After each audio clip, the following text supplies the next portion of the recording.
Lisa from Mobile Tech Review, and it's time for that every 6 months, every year, something like that comparison that we do between whatever the latest iPad model is and whatever the latest Transformer model is. In this case, we have the new iPad right here with the Retina display, and we have the Asus Transformer Pad Infinity TF700 with its HD display.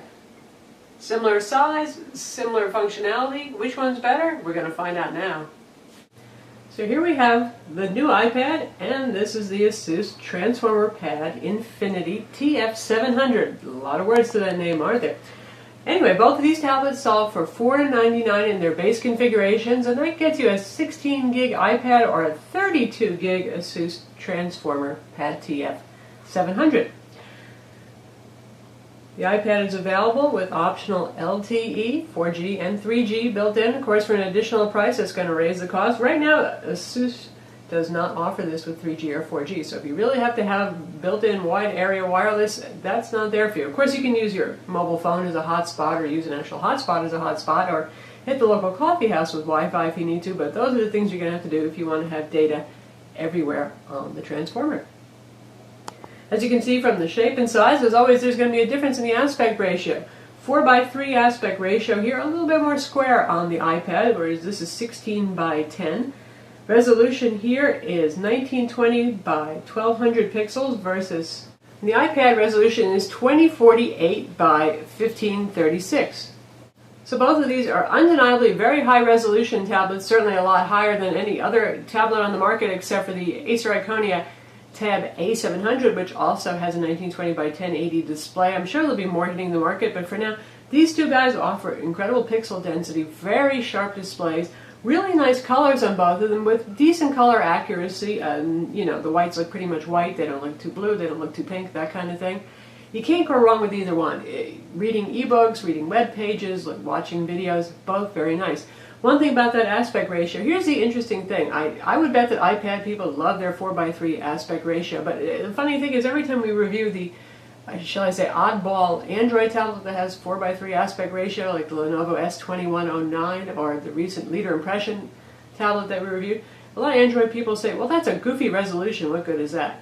So I leave that up to you. 4:3 used to be really good for TV shows. A lot of TV shows were in that format, but now they're going widescreen too, so pretty much you're guaranteed to see black bars in just about any video you watch on the iPad. That's the bad part. But the good part is if you're reading a book, it's a more ergonomic, more easy to read kind of resolution there. Whereas holding this guy up in portrait mode, you know, it's kind of long, it's kind of skinny. It just doesn't quite feel as book-like. Also, for PDFs, they're pretty much laid out for a 4:3 screen, so PDFs are a little bit better looking maybe on a 4:3 screen as well. So it does have its good points for those of you who are currently Android people and are wondering why you'd want a 4:3 screen. And as you saw from the screen rotation there, they both have orientation sensors, so they rotate automatically. You can use both of these in portrait and landscape mode. They both have IPS displays as well, which means very wide viewing angles and, well, just nice looking display. Asus pulls ahead here with their Super IPS Plus display. This thing can get remarkably bright, and there's a convenient little setting over here where you can actually switch from regular IPS to Super IPS mode. So that's good for outdoor viewing, over 600 nits of brightness. Now honestly, I don't really love any tablet outdoors because they're very glossy, you get a lot of glare, and there's always going to be some fade going on, but Asus clearly wins in this case because, well, it's got enough brightness to combat outdoor light. In terms of operating system, well, we have iOS versus Android. We have Android OS 4.0 Ice Cream Sandwich here. This will get an upgrade to Jelly Bean. And here we have iOS 5, and I'm sure we'll see an upgrade to iOS 6 here. Now, this is the section where I know a bunch of you are going to get your knickers in a twist because you either love your iProducts or you love your Android products. And I'm not here to change that for you because honestly, each of them has their merits. And I'll just point out what, for each of these Smackdowns that we've done through all the Transformers and the iPads, is still true. The iPad is great for folks who really don't want to mess with technology much. It's very easy to get into and understand. You turn it on, there's a grid of icons. It's pretty obvious what to do. The iTunes Store is fairly easy to use. Pretty much most all your content is going to be coming from iTunes, so that's another important point. If you're already an iTunes kind of person, you get your music from there, you get your videos from there, well, you're good to go. Android, on the other hand, is still much more like a replacement for a computer in terms of operating system capabilities. And those who love Android will say that that makes it superior. I say that it makes it different. It really depends what you want to do with it. For iOS, if you primarily want to consume movies, you want to play a lot of really high quality games, you want to look at photos, you want to do your web, you want to do your email, you don't care about Adobe Flash, the iPad is great. On the other hand, with Android, you do get Adobe Flash now. That will eventually disappear from the Android market as Adobe says they won't be supporting it anymore, but I'm sure that that Adobe Flash file is going to be floating around for download on the web from various sources for a long time for those of you who really like your Adobe Flash, and goodness knows a lot of websites still use it. There's a lot to be said for actually having Flash. It's not all so difficult to use. I mean, you get your icons here on the desktop, and if you want to just tap there, you have the same icon grid that you do there, but you are greeted with the desktop first off, which is where you can put your widgets and all sorts of customized information for people who love information on the go instead of just always looking at a grid of icons. Big selling point there. And some things really are right at your fingertips. The manufacturers can customize this little, shall we call it, start menu over here, and you can see we've got quick access to all of our wireless radios, brightness controls, whether this guy's running in normal, turbo, or energy saver mode, and access to any removable storage. Which leads to another point. With the iPad, pretty much Apple would like you just to see you use your internal storage. That's the easiest, go with the flow kind of way of doing things. If you want to start using other kinds of storage, there's the camera connection kit, which has a set of two little dongles. One has a USB port, the other one has an SD card slot, and apparently with the latest version of iOS, they used to offer you an option as to how much USB power you want to let it output. Now it's just low power, so a lot of things actually don't work anymore with that camera connection kit. You can pretty much count on actually your camera's still working, although some people have trouble with card readers if they try to use that with the USB adapter. But this guy right here, for 15 bucks you can get yourself a USB dongle adapter, or you can use the optional keyboard dock, and that has a full-size USB port on it. It has a micro SD card slot, so you can expand storage that way. The keyboard dock has a full-size SD card slot, and it supports USB host with that either keyboard USB port or with the dongle adapter, and that means just about everything that Android has a driver for is going to work. So Asus has also included a couple of extras, so that means USB Ethernet adapters even work. Flash drives work, hard drives work, NTFS and FAT32 both, keyboards, mice, game controllers. There are no drivers in Android for USB 3G and 4G dongles, so that one won't work for you. But a lot of versatility, again, a lot of computer-like functionality. You get a file manager, so you have access to all of your storage on here. You don't need to use iTunes to get your content on and to get it organized. So for those of you who are looking for a computer replacement, it's Android. For those of you who are looking for a turnkey, very easy to use, very snappy, portable video player, photo viewer, web browser, email, then the iPad is absolutely great. Now with the iPad, you have a choice of a whole bunch of third-party keyboard cases for those of you who want to actually use a keyboard, and those are Bluetooth based. With this one, you can use Bluetooth keyboards. You won't find those nifty folios designed for it, but that's because Asus makes an optional keyboard dock, which is what's made the Transformer a pretty popular product. And here's that keyboard dock. For those of you who watched our video review of the Transformer TF700, you already know what this looks like. This is actually the dock for the Prime. The last generation model works fine for me, a little bit cheaper. Stick it in there, clamshell style, and it becomes, well, it looks like a little 10.1 inch notebook computer of sorts. Just pop it in the dock, locks in, and voila, holding itself up, no stand needed. So for those of you who are looking for a computer replacement, well, obviously this has your trackpad, it has a keyboard, it has a USB port, it has an SD card slot, and it has an additional battery in here. Now in terms of weight and size, the new iPad's actually a little bit heavier, 1.44 pounds versus 1.29 pounds. The new iPad got a little heavier than the iPad too. Still not a burden to carry by any means, and they're just about the same thickness. You can see the aspect ratio means that the Transformer is going to be a little bit longer this way, but otherwise they're pretty similar in size, and they both have metal backs. Different aesthetic and design, but metal is metal is metal. And the Transformer is available either in amethyst gray, what we have here, or with champagne gold, which pretty much just looks like a warm silver color. And if we look around, they both have tapered size, and they have volume controls, a power button, Singer speaker hole on both of them. I would give the iPad a little bonus for being louder. It doesn't have the best audio I've ever heard from a tablet, but it's pretty good. That's your little dock connector right there. It's also where you're going to plug the charger in, 30 pin. And here we have something else. We have a micro HDMI port. Now if you want to use HDMI on the iPad, you can do that. That's a $40 adapter, and that will mirror your display and you can play videos out. Though some things that are copy protected may not play out, but that's going to be true on either platform. It depends on whether the player or whether your TV support HDCP. The device itself, the transformer TF700, does support copy protection. Both have 3.5mm headphone jacks. And then we got the side view. The iPad is just a hair thicker, really nothing to speak of there. In terms of ruggedness, honestly, both of these, because they're thin, they're glass, they're metal, I would be careful with either of these. These are not the Toshiba Thrive, the rubbery, rugged, thick tablet, or the Acer Iconia Tab A700, which feels like, well, it could be dropped from 5 feet, no problem. This has Gorilla Glass too. It's the latest version of Gorilla Glass. It's thinner. It's supposed to make for a clearer display, even a bit stronger, and we don't know what Apple uses for theirs, but so far I've found that iPad screens are quite durable. We've had all 3 models, original iPad, iPad 2, new iPad, and never a problem, no scratches, haven't used a screen protector, have not managed to crack it so far either. In terms of processing power, specs only mean so much here because they're running 2 different operating systems, and iOS is certainly highly optimized for the processor it's running on.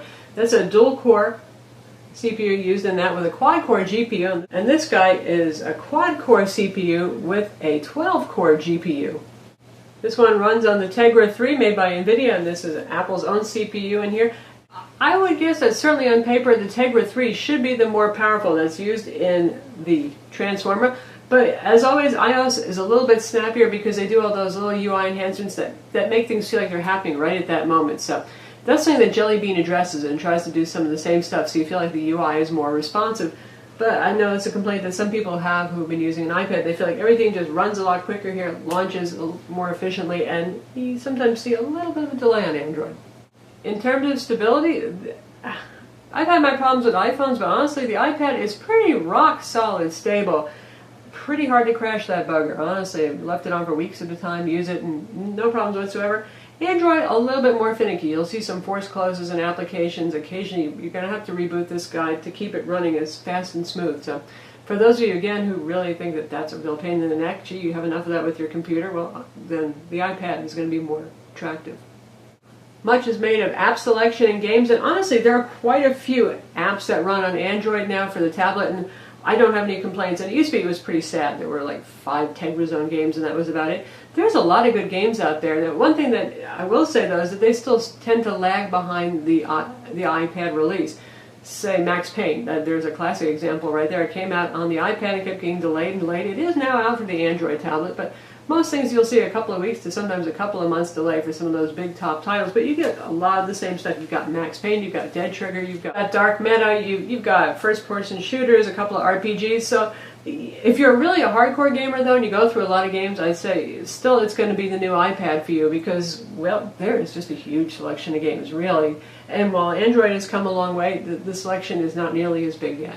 In terms of productivity applications and everything else, you've got your Netflix on here. Hulu Plus, it still depends on which Android tablet you have. That's not as consistent. Certainly you got that on the new iPad.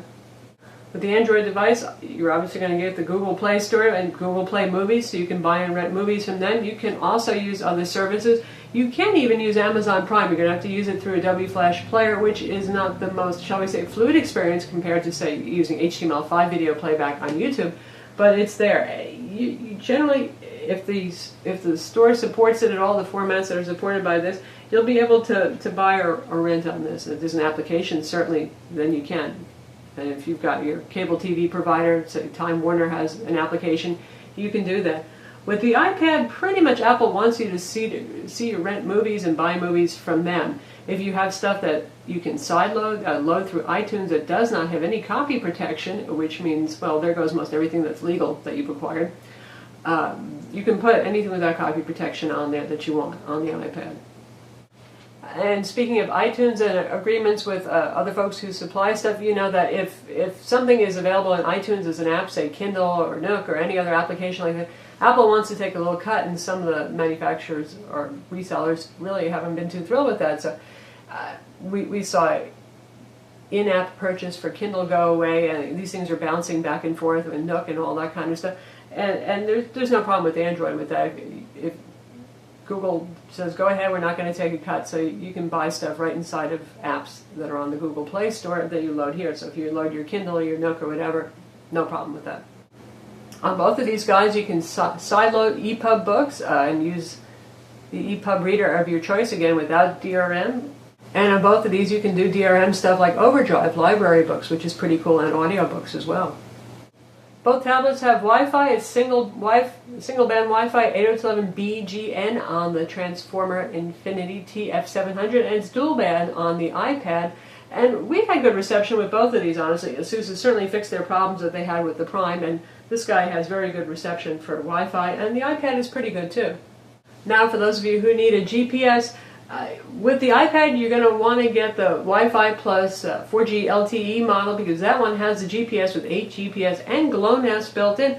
And the Asus Transformer has the GPS, even though it's just Wi-Fi only. You don't have to worry about not buying the cellular version of this. You don't need it. And it actually does work, happily so. Much better than the Prime, because that one was a problem.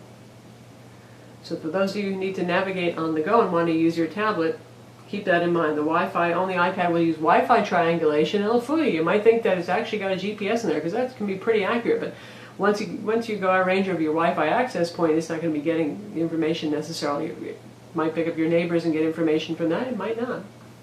Both of these obviously have web browsers. You've got Google's WebKit browser, and you can load Chrome on this. In fact, there's several third-party browsers, a little bit more limited in your browser selection for Safari and Apple's OS, but here we have the browser going in both, and pinch zooming, yeah, works fine. No problems there.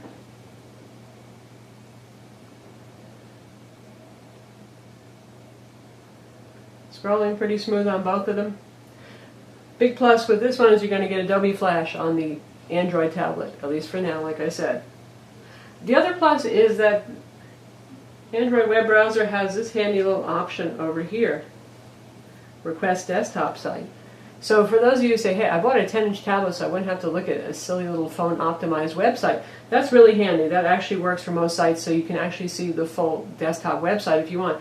The challenge, and this isn't Apple's fault at all, but the challenge is that because the iPad and the iPhone are so popular, so many sites do browser detection. They say, ha, you got an iPad, so we're going to give you this special dumbed-down mobile version for the iPad. It can be really annoying, and you're lucky when they have a link that says, show me the full Monty, show me the whole site there, but sometimes they don't. So, unfortunate truth with the iPad. Sometimes you do get locked into mobile sites more often. And now we've got the same HD movie trailer loaded on both, and both of them you can actually see a 1080p video at 1080p, but notice the difference in the amount of black bars. And now I'll hit play on both of these so you can see how it plays. It's going to play perfectly fine on both of these guys. And they both look really nice. Either one is going to be great in terms of video quality for watching movies. And both of them have decent speakers. Happily, they both work with external speakers and with headphones very nicely.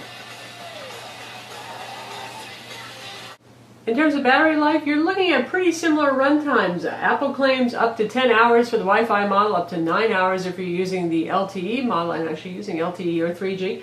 And Asus gets about 9 hours in our test as well. Now, if you use the optional keyboard docks, that goes up to about 14 and a half hours, but just straight tablet, pretty much similar battery life.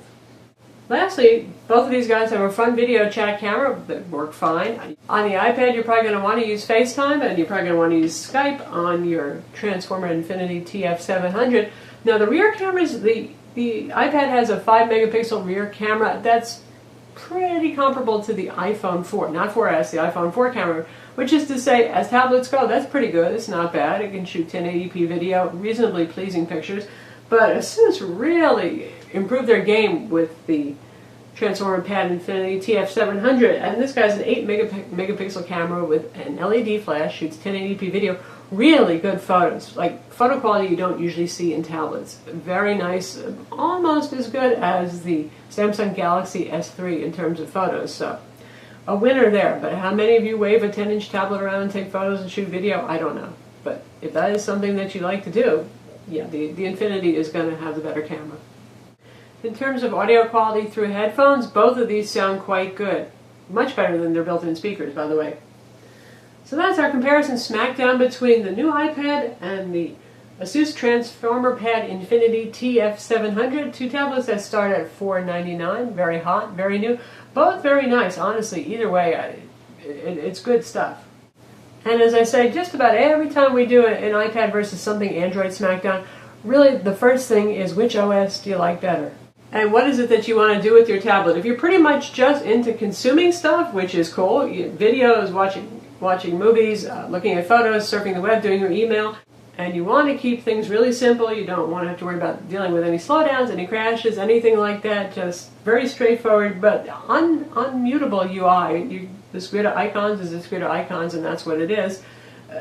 Then the iPad is for you, the new iPad. Now, if you want something that does more computery kind of stuff, you're looking for a replacement for a laptop, you want to be able to copy documents onto your SD card and access them with whatever Office suite you like, transfer all sorts of files, versatility, USB host here, you have your micro SD card slot, you have your HDMI on, the optional keyboard dock. This guy is more of your computer replacement, more of a power user product, certainly. Customizable home screen, you can have widgets with your weather, your calendar, your appointments, anything you want, your social networking, right here for information at your fingertips. So two very different approaches to what looks like basically the same kind of slab of metal and glass. Also, while Android has really caught up with a lot more tablet apps than they used to have, say, a year ago, and all the staples there, you have Office suites, you have your Netflix, you have a variety of third-party browsers and video players, and all that kind of stuff, and a nice selection of games. Well, you know, the iPad still wins. There are more applications. You might say, how many notepad replacements do we need, that kind of thing. But there's a lot of useful application, and particularly for you gamers, I would recommend the iPad because of the really, really big selection of iPad games, high quality, that are available. In terms of build quality, they're both very good, both made of metal. We've got Gorilla Glass here, with Gorilla Glass 2 actually on the Asus, which is nice to know. Asus has caught some flack for the Prime with some build quality issues, but it seems like they pretty much rectified that here with the TF700. The Infinity is a well-made product. So in the end, I hate to tell you, they're both good tablets and they both have their strong points. I hope the things that we pointed out are going to help you decide based on what kind of tablet you're looking for and what features are important to you. Ease of use, access to iTunes versus something like the keyboard dock or USB host. Those are the big differentiators here. Both have really sharp displays. Both are pretty quick. And both are top-of-the-line devices with pretty high price stickers starting at $4.99. I'm Lisa from Mobile Tech Review. Be sure to watch our video review of each of these tablets, read our full written reviews, and of course, subscribe to our YouTube channel.